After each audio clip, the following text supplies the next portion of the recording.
जय वाल्मीकि, जय अम्बेडकर। साथियों अभी जो दौर चल रहा है भारत में, देश में, जो सत्ताधारी पक्ष है वही इस देश को बांटने में जुटा हुआ है। धर्म के आधार पर धार्मिक उन्माद फैलाने की जो साजिश चल रही है, जो सत्ताधारी पार्टी है, वो भारत के संविधान का उल्लंघन करते हुए धार्मिक रूप से इस देश को खंड खंड करने की साजिश की जो दिखाई पड़ रही है, और वो भी होली जैसे मौके पर, जहां एक तरफ औरंगजेब को लेकर के मुगल बादशाह जो था पुराना 500-700 साल पहले उसको हो गए हुए, उसको लेकर के और होली के त्योहार पे लेकर के एक धर्म विशेष के लोगों के साथ उस तरह की नफरत भरी बातें करके उकसाना, ये भारत के संविधान के विरुद्ध है। पुलिस प्रशासन के लोग इस तरह की वाहियात बातें कर रहे हैं जो भारत के संविधान के विरुद्ध है। मैं भारत के संविधान के प्रेम्बल को, उद्देशिका को मैं पढ़ना चाहता हूं आज आपके सामने कि हमारे भारत के संविधान की उद्देशिका क्या कहती है, प्रेम्बल क्या कहता है, जो बाबा साहब ने और तमाम देश के जो कर्णधार थे उस वक्त संविधान सभा ने जिसको पास किया, जिसको माना, उसकी उद्देशिका है। सबसे पहले लिखा है उसमें, हम भारत के लोग, कि भारत राज्य क्षेत्र में जितने भी भारत की सीमा रेखा के अंदर लोग होंगे वो सब भारत के लोग होंगे, चाहे किसी जाति के हों, धर्म के हों, भाषा के हों, समुदाय के हों। जितने भी देश के अंदर राज्य हैं, उस राज्य के अंदर जितने भी लोग रहते हैं सीमा रेखा के सारे भारत के नागरिक हैं। हम अपने आप को इंडियन कहेंगे, भारतीय कहेंगे। आगे वो कहता है कहते हैं भारत को एक संपूर्ण प्रभुत्व संपन्न समाजवादी धर्मनिरपेक्ष लोकतांत्रिक गणराज्य बनाने के लिए तथा उसके समस्त नागरिकों को, में लिखते हैं कि हम भारत के लोग, उद्देशिका कहती है हम अपने देश को एक संपूर्ण प्रभुत्व संपन्न समाजवादी धर्मनिरपेक्ष लोकतांत्रिक गणराज्य बनाएंगे, और उसमें जो जितने भी तमाम लोग हैं, नागरिक हैं, उनको सामाजिक, आर्थिक और राजनीतिक न्याय, विचार, अभिव्यक्ति, विश्वास, धर्म और उपासना की स्वतंत्रता, प्रतिष्ठा और अवसर की समता प्राप्त कराने के लिए हम सब काम करेंगे। और ये सामाजिक, आर्थिक और राजनीतिक न्याय मिलना चाहिए। सामाजिक रूप से सब बराबर हों, आर्थिक न्याय मिले सबको, आर्थिक स्वतंत्रता हो, आजादी हो, वो उनके ऊपर सब धन संपत्ति हो, ताकतवर हो। राजनीतिक न्याय सबको मिले, सबको राजनीतिक में हिस्सेदारी हो, सब लोग राजनीतिक रूप से इन सब उनको न्याय प्राप्त हो। विचार, अभिव्यक्ति, धर्म, विश्वास और उपासना की स्वतंत्रता होगी। जैसे अभी कह रहे हैं कि हल्ला मचा रहे हैं, एक तो विचार की अभिव्यक्ति और उपासना और धर्म मानने की अपनी आजादी, स्वतंत्रता, आर्टिकल 25 में, कि सारे नागरिकों को अपनी इच्छा का धर्म मानने का पूर्ण अधिकार है, स्वतंत्र अधिकार। वो कौन से धर्म को मानते हैं, किस तरह की उपासना, पूजा पद्धति करना चाहते हैं, किस भगवान को, किस पैगंबर को, किस गॉड को, किसको वो वाहे गुरु को, किसको मानना चाहते हैं, हर नागरिक का स्वतंत्र अधिकार है, आप थोप नहीं सकते। प्रतिष्ठा, मान सम्मान और अवसर, जो भी अवसर मिलेंगे, चाहे वो रोजगार के हों, व्यापार के हों, स्पोर्ट्स में हों, किसी भी जगह हों, हर तरह के जो अवसर हैं सबको समान अवसर प्राप्त करने की उनको आजादी होगी, उनको समान अवसर मिलने चाहिए।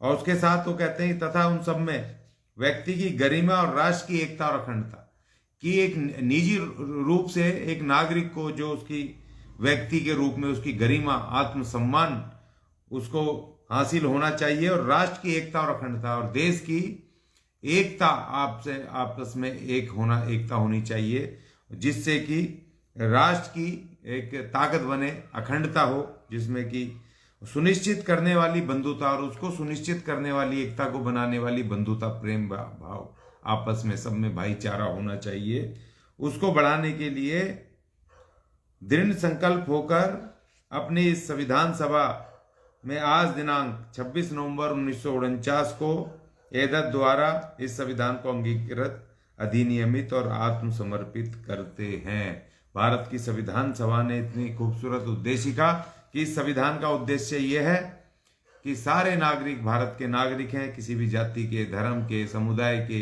भाषा के, क्षेत्र के, किसी भी रंग के, किसी भी उसके वेशभूषा पहनने वाले, खान पान किसी भी तरह का खाने वाले, सब भारत के नागरिक होंगे जो भारत की सीमा रेखा के। इतनी ये उद्देशिका, और इसके विरुद्ध अगर कुछ राजनीतिक लोग, सरकार में बैठे लोग, कुछ प्रशासन के, पुलिस प्रशासन के लोग अगर इस तरह से अगर एक धर्म के लोगों को डरा धमका रहे हैं या उनको किसी तरह की नसीहत भी दे रहे हैं उनके त्योहार मनाने पर, कुछ करने पर, और एक धर्म के लोगों के पक्ष में खड़े हैं, तो इसका मतलब वो भारत के संविधान की एकता, अखंडता के लिए खतरा है।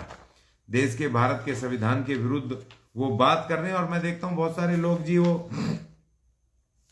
मुगलों के हैं, वो विदेशी हैं, फलाना है, डिकड़ा है, ये है, वो है, इस तरह से करते आने। भाई हम भी इस देश में 6000 साल तक तुमने अछूत बना के रखे और हमें भी तुम इस देश का, अपने इस देश का नागरिक नहीं मानते थे। और अच्छा हुआ मुगल आ गए तो ये छोटे छोटे जो राजे रजवाड़े थे इनको सब एक करके मुगलों ने पहले एक व्यवस्था बनाई कि जिसको जीतते चले गए उनका एक दिल्ली में सेंटर होगा और एक उसका बादशाह सम्राट होगा, और फिर वो सबको उन्होंने धीरे धीरे एक किया, चाहे जिस भी तरीके से लगान लिया, कुछ लिया, और उस व्यवस्था को आगे बढ़ाया अंग्रेजों ने, ब्रिटिश सरकार ने। उसने सारे राज्य रजवाड़, छोटे छोटे राज्य रजवाड़ों को हराया और उनको हरा करके फिर उन्होंने एक इंडिया, भारत, एक उसका गठन किया, एक देश का गठन किया। और आजादी के बाद भी बहुत सारे राज्य आजादी के बाद भारत में जुड़े, भारत के सीमा रेखा के अंदर आए और इतने सारे राज्य रजवाड़ों को हरा करके आज एक लोकतांत्रिक महान एक देश बनाया। नहीं तो छोटे छोटे राज्य रजवाड़े थे साहब, वो एक छोटे छोटे राज्य है और वो आपस में लड़ते रहते थे, एक दूसरे को मार काट करते रहते थे, जो जीता जो हारा। तो ये महान भारत बनाया, ये जो व्यवस्थाएं आई इन्होंने महान भारत, इसकी स्थापना की और अंग्रेजों को इस देश से बाहर करके, और जब आजाद हुआ भारत और भारत का अपना संविधान हुआ तो इसमें बहुत सारे राज्य जो एक हुए वो भारत की सीमा रेखा में आए। और बहुत सारे, सिक्किम हो गया, गोवा हो गया, और बहुत सारे जो है, ये हैदराबाद हो गया, निजाम हैदराबाद, ये सारे देश की आजादी के संविधान लागू होने के बाद ये सब भारत के उसमें आए। ये जम्मू कश्मीर हो गया, ये सब बाद में भी आए। तो ये सारे राज्य जब जुड़े भारत में तब एक महान भारत बना है। तो इसीलिए जो नागरिक हैं देश में, हमारी नागरिकता, ये जो भाग 2 नागरिकता, अभी मैंने आपको प्रेम्बल बताया, उद्देशिका क्या कहती है हमारे देश की संविधान की, और नागरिकता जो हमारा ये चैप्टर 2 है इसमें संविधान में, ये क्या कहता है कि कौन नागरिक होंगे हमारे देश के। मैं पढ़ता हूं, ये अनुच्छेद 5 है भाग 2 का, नागरिकता। संविधान के प्रारंभ पर नागरिकता, जब से देश का संविधान लागू हुआ 26 जनवरी 1950, उस दिन के बाद हमारे देश में कौन नागरिक माना जाएगा, ये कह रहा है हमारा देश का संविधान कह रहा है। इस कहता है कि इस संविधान के प्रारंभ पर पहले प्रत्येक व्यक्ति जिसका भारत के राज्य क्षेत्र में अधिवास है और जो भारत के राज्य क्षेत्र में जन्मा था, जो भारत के राज्य क्षेत्र में पैदा हुआ था 26 जनवरी 1950 से पहले, वो एक तो वो देश का नागरिक होगा भारत का, या जिसके माता या पिता में से कोई भारत के राज्य क्षेत्र में जन्मा था, या किसी के माँ या बाप जो भारत के राज्य क्षेत्र में 26 जनवरी 1950 से पहले जो पैदा हो गया था, माँ थी या बाप कोई भी, तो वो भारत के नागरिक होंगे। और या जो ऐसे प्रारंभ से ठीक पहले कम से कम 5 वर्ष तक भारत के राज्य क्षेत्र में मामूली तौर से निवासी रहा है, भारत का नागरिक होगा। या जो भारत 26 जनवरी 1950 से पहले 5 वर्ष पहले तक जो भारत के राज्य क्षेत्र में 5 साल जिसने निवास कर लिया था 26 जनवरी 1950 तक, वो भी देश का नागरिक होगा। अब मुगल आए तो 500-600 साल हो गए भाई उस समय के लोगों को, अब तुम कह रहे हो कि विदेशी हैं, फलाना ढिकड़ा, तो इस भारत के महान संविधान का तुम उल्लंघन कर रहे हो भाई। इस तरह से अपने नागरिकों का अपमान कर रहे हो, घोर अपमान कर रहे हो। भाई हमसे पूछो ना, हमें तो ना इन्होंने, हिंदुओं ने कुछ दिया, इन्होंने अछूत बना के रखा। फिर मुगलों ने भी हमें अछूत बना लिया, क्योंकि जब पहले से हम अछूत थे तो जो नई व्यवस्था आई मुगलों की, उन्होंने भी हमें झाड़ू लगवाई। उन्होंने कौन सा हमें राजा महाराजा बना दिया। फिर जब अंग्रेज आए तो अंग्रेजों ने भी हमें, उस समय थोड़ी हमें बहुत सारी चीजें मिली, लेकिन उन्होंने जो नगर निगम नगर पालिकाएं बनाई तो उन्होंने भी हमें वहां झाड़ू मारने के लिए रखा। तो इसी तरीके से हम तो भैया झाड़ू ही मार रहे हैं। और आजाद भारत में जब ये महान संविधान हमें पूरी अवसर की पूरी बराबरी कह रहा है, हमें पढ़ाने लिखाने के लिए कह रहा है, हमें भी इस देश में व्यवसाय बनाने के लिए कह रहा है, हमें भी बजट बांटने को कह रहा है, हमें भी धरती बांटने को कह रहा है, हमें भी आगे बढ़ाने को कह रहा है, सामाजिक न्याय की बात कर रहे हैं, आर्थिक न्याय की बात कर रहे हैं, तो भाई हम आज भी झाड़ू मार रहे हैं। हमारा आर्थिक न्याय, सामाजिक न्याय, शैक्षणिक न्याय हमारा क्या है भाई। तो हम तो चाहे हिंदू राष्ट्र हो मुगलों से पहले, तब भी हम अछूत थे, तब भी हम कूड़ा गंदगी उठा रहे थे। जब ये मुगल आए तब इन्होंने भी हमसे झाड़ू मर लगवाई अपने महलों में, अपने राज दरबारों में। और जब ये देखो मजे की बात ये कि जो हम अछूत होकर के हिंदू राज्यों में जब झाड़ू मार रहे थे, कूड़ा उठा रहे थे, गंदगी उठा रहे थे, मैला ढो रहे थे, तो वो जब मुगल आए तो जो लोग हिंदू राष्ट्र में मजे कर रहे थे वो मुगलों के यहाँ राज दरबारी बने हुए थे, उनके कुल पुरोहित बने हुए थे, और हम वहां भी झाड़ू मार रहे थे। भाई बड़ी अजीब बात है तो। और जब अंग्रेज आए तो जो लोग इस देश के ज्यादा ही वो हाई फाई थे, वो अंग्रेजों के उसमें वहां पर जाकर के चपड़ासी बन गए, उनके एडवाइजर बन गए, उनके ऑफिसर बन गए वही लोग। और हम अंग्रेजों में भी झाड़ू मार रहे थे, अंग्रेजी राज में भी झाड़ू मार रहे थे। और जब आजाद भारत हुआ तो आजाद भारत का भी पहला राष्ट्रपति भी वो पंडित अपने राजेंद्र प्रसाद जी बन गए, और जो पंडित जवाहरलाल नेहरू वो प्रधानमंत्री बन गए। तो वो प्रधानमंत्री, मंत्री, कैबिनेट मंत्री वही अधिकारी बन गए, और हम जब भी झाड़ू मार रहे हैं। भाई बड़ी अजीब बात है यार। तो हमें तो इससे कोई फर्क नहीं पड़ता कौन राजा जीता, किसने किसको मारा, किसने क्या किया, हम तो झाड़ू ही मार रहे थे भाई, हमारा किससे कुछ लेना देना नहीं है। लेकिन भाई अब ये बात बिल्कुल स्पष्ट है, मैं ये कह देना चाहता हूं, इस भारत के महान संविधान ने इस देश को एक किया, और इस देश का नाम भारत अर्थात इंडिया रखा। इसमें नाम लिखा हुआ है, ये भी पढ़ लेना भाई। नागरिकता मैंने पढ़ा, इसका जो पहला चैप्टर है, पहला अध्याय है, ये भी पढ़ लेना चाहिए सबको कि इस देश का नाम क्या है। जो हिंदुस्तान हिंदुस्तान चिल्लाते रहते हैं भाई, वो 26 जनवरी 1950 से पहले की बात है। ये भारत के महान संविधान में लिखा भाई, ये इसमें पढ़ देता हूं मैं। भाग 1 और अनुच्छेद 1 ये लिखा, संघ और उसका राज्य क्षेत्र। इसमें लिखा हुआ है संघ का नाम होगा भारत अर्थात इंडिया, राज्यों का संघ होगा, बहुत सारे राज्यों को मिला करके जो संघ बनेगा उसका नाम होगा भारत अर्थात इंडिया। तो इसलिए भाई ये भारत हमारा भारत है, और दूसरा ये धर्मनिरपेक्ष है, दूसरा ये तमाम जातियों धर्मों को मिला करके बना है, तमाम अलग अलग राज्यों को, भाषा वालों को मिला के बना है। और अब हम इसको हिंदू राष्ट्र तो नहीं बनने देंगे किसी भी हालत में। कहीं लोगों को गलतफहमी हो, हमारे भी बहुत सारे लोग हिंदू राष्ट्र चिल्ला रहे हैं। भाई दोबारा से हमने है ना वो दोबारा से अछूत नहीं बनना है, दोबारा से हमने वहां गुलाम नहीं बनना है। ये भारत राष्ट्र है, इसमें जितने अधिकार मिले जो हम बोल रहे हैं, ये बोलने की आजादी भी इसने दी है जो कपड़े पहन करके बैठे हैं। तो इसलिए भाई ये जो चिल्ला रहे हैं, हिंदू राष्ट्र बनाने की बात कर रहे हैं, और ये धर्मों के नाम पे हमें खंड खंड करने की कोशिश कर रहे हैं, तो ये तो हम होने नहीं देंगे किसी हालत। मैं तो व्यक्तिगत रूप से नहीं होने दूंगा। आप भारत का जो संविधान को मान करके आप काम करो, किसने रोका आपको? आप सबको शिक्षा की बात करो, सबको रोजगार की बात करो, सबकी उन्नति की, तरक्की की बात करो। आप हिंदू राष्ट्र बना करके आप हमें फिर गुलाम बनाना चाहते हो। तो इसीलिए भाई हम तो धर्म के नाम पर तो इसको देश को बनने नहीं देंगे, हम तो लड़ेंगे पूरी तरीके से। और भारत के संविधान के विरुद्ध जो बोलेगा, अभी मैंने सुना एक नमूना, अब वो कह रहा जी हिंदू राष्ट्र के लिए वो रैली करेगा। अब हम भी जाएंगे कोर्ट में, उसके खिलाफ हम लगाएंगे कि एक संविधान है भारत का, जो भारत को इसके विरुद्ध अगर कोई हिंदू राष्ट्र बनाने की बात करेगा तो इसका मतलब संविधान के खिलाफ बात कर रहा है, वो देशद्रोही वाली बात कर रहा है, देश को तोड़ने की बात कर रहा है। तो इसलिए हम तो उनके खिलाफ लड़ेंगे, जो भी इस देश को हिंदू राष्ट्र बनाने की बात करेगा, और जो भी धर्म के नाम पे लड़वाने की बात करेगा, धर्म के नाम पे तोड़ने की बात करेगा, हम लड़ेंगे बिल्कुल। और मैं बार बार कह रहा हूं बस, आज हमारे डॉक्टर मुकेश अनार्य जी हैं जो हमारे इस मूवमेंट को लेकर के चल रहे हैं, जिन्होंने कहा कि होलिका के ना तो कोई दहन में जाएगा, होलिका दहन कोई ना करे, क्योंकि ये हमारे विरुद्ध है। वो हमारी मूल नागरिक, हमारी बहन, हमारी माता थी, जिसको इन्होंने छल कपट से इन्होंने उसको मारा, जलाया, जिंदा जलाया, अपमान करा उसका। तो ये इसके बारे में वो कल सत्संग करेंगे। 13 और 14 को चंडीगढ़ में सत्संग होगा, श्रद्धांजलि दी जाएगी माता होलिका को।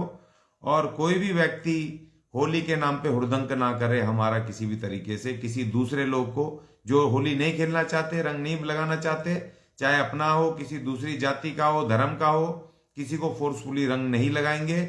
आप होली खेलो भाई, आप दीवारों पे लगाओ रंग, दीवारों पे फेंको, आप उस पे फेंको, ईंट पत्थरों पे, सड़कों पे फेंको रंग। अगर तुम्हें ज्यादा रंग का हुड़दंग मचाने की वो लग रही है किसी व्यक्ति पर जिसको नहीं खेलना, उसको आप जबरदस्ती नहीं करोगे किसी भी हालत में, और नहीं करना चाहिए। क्योंकि हमारा भारत का संविधान कहता है सब व्यक्तियों को अपने हिसाब से धर्म मानने की, उपासना करने की, त्योहार मानने की उनकी अपनी आजादी है। कोई माने ना माने, स्वतंत्र अधिकार है, ये कोई फोर्स नहीं करेगा किसी भी हालत में। और होलिका हमारी माता थी, हमारी बहन थी, और अब इन्होंने जबरदस्ती ये आजाद भारत के संविधान के बावजूद भी ये उसको मनाते हैं और हमें अपमानित करते हैं। जबकि भारत के संविधान का आर्टिकल 13, बाबा साहब ने आर्टिकल 13 मूल अधिकार जो भाग 3 है उसमें स्पष्ट रूप से पहले ही लिख दिया था, मूल अधिकारों से असंगत या उनका अल्पीकरण करने वाली विधियां इस संविधान के प्रारंभ से ठीक पहले भारत के राज्य क्षेत्र में प्रवर्तित सभी विधियां उस मात्रा तक शून्य होंगी जिस मात्रा तक वे इस भाग के उपबंधों से असंगत होंगी। अर्थात ये कि इस भारत के संविधान ने जो मूल अधिकार दिए हैं, बराबरी के, सम्मान के, स्वतंत्रता के, अगर उन अधिकारों को अगर कोई पुरानी इस संविधान से लागू होने की पुरानी जितनी भी जो विधियां हैं, जितनी परंपराएं हैं, जितनी भी चीजें हैं, अगर वो उसके असंगत होंगी, उसके विरुद्ध होंगी, तो वो शून्य मानी जाएंगी, उसको लागू नहीं करना चाहिए। तो अब भारत के सब नागरिक हैं, अगर एक दूसरे की भावनाएं आहत होती हैं होली का जलाने से, होली का दहन करने से, या किसी महिला को मार करके उसको खुशी मनाने से अगर हमारी वो होती है, तो फिर भैया उसको नहीं मनाना चाहिए। तो कम से कम हमारे लोग तो इस बात को ध्यान रखें कि अब हमारी भावनाएं खारिज वो हो रही हैं, अपमानित हो रही हैं। तुम जब वो हजारों वर्ष पुरानी बातें हैं, जब वो छोटे मोटे राजा आपस में लड़ते थे, जब वो कुछ बातें हम भूल गए, तो भाई तुम भी भूलो। भारत का महान संविधान है, अभी नया 26 जनवरी 1950 से लागू हुआ है, तो हम भी भारत के नागरिक हैं, आप भी भारत के नागरिक हैं। अब ना कोई विजेता है, ना कोई उपविजेता है, और ना कोई हारा हुआ है। तो इसीलिए भैया अब हम भारत के नागरिक हैं, तो आपको भी वो विधियां, वो परंपराएं तोड़नी पड़ेंगी, छोड़नी पड़ेंगी जो भारत के बहुत बड़े हिस्से के नागरिकों को अपमानित करती हैं। तो मुझे ये कहना था भाई, हमारे डॉक्टर मुकेश अनार्य जी 2 दिन का कल चंडीगढ़ में वो कर रहे हैं होली का श्रद्धांजलि का कार्यक्रम, सत्संग होगा, प्रॉपर ढंग से हमारे लोग करेंगे। वहां पर आधास है उनका संगठन, और वो कर रहे हैं हमारे पूरे वाल्मीकि तमाम होली का श्रद्धांजलि देंगे। 2 दिन पूजन होगा 13 और 14 को, और 2 दिन सत्संग होगा। जो उस आसपास के लोग मुझे सुन रहे हैं, पंजाब आसपास के, वहां जाके शामिल भी हो सकते हैं। नहीं तो लोग अपने घरों में होली का आप पूजन करके अपने घर में करें, उनको श्रद्धांजलि दें, और होली में कोई ज्यादा हुड़दंग ना मचाएं। हमने किसी धर्म की ठेकेदारी नहीं लेनी है, क्योंकि किसी धर्म ने हमें कुछ दिया नहीं है। कुछ दिया है तो भारत के संविधान ने दिया है। जय वाल्मीकि, जय अम्बेडकर।